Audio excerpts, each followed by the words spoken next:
ఆంధ్రప్రదేశ్‌లో భాషాభిమానం తక్కువగా ఉంది అని ఎవరైనా అంటే దానికి ఎలాంటి రీజన్స్ మీ దగ్గర ఉన్నాయి? ఆంధ్రప్రదేశ్ పరాయీకరించబడుతున్నదని అర్థం. హ్మ్. వాస్తవానికి 2014 కన్నా ముందు హ్మ్. ఆంధ్రప్రదేశ్‌లో ఉన్న ప్రతి ఒక్కరు తెలుగు తప్ప వేరే ఏ భాష మాట్లాడేవాళ్ళు కాదు. ఇంగ్లీష్ వచ్చినా కూడా పెద్దగా ఇంగ్లీష్ మాట్లాడేవాళ్ళు కాదు. అంత భాషాభిమానం ఉండే ఆంధ్ర ప్రాంతంలో. హ్మ్. కానీ 2014 తర్వాత రాష్ట్రం ఏర్పడ్డ తర్వాత క్రమంగా ఆర్ఎస్ఎస్, బీజేపీ ఐడియాలజీకి యాక్సెప్టెన్స్ పెరుగుతూ వస్తున్నది. అందులో భాగంగా పవన్ కళ్యాణ్ ఇంకా బీజేపీ వైపు వెళ్ళిపోయాడు.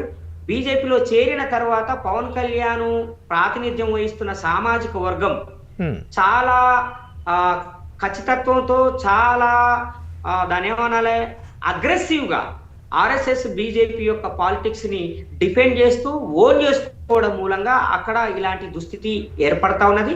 రాబోయే రోజులలో ఆంధ్ర ప్రాంతము తన భాషా అస్తిత్వాన్ని కోల్పోయే ప్రమాదం ఉన్నది. ప్రపంచ తెలుగు భాషలు నిర్వహించినటువంటి ప్రాంతం.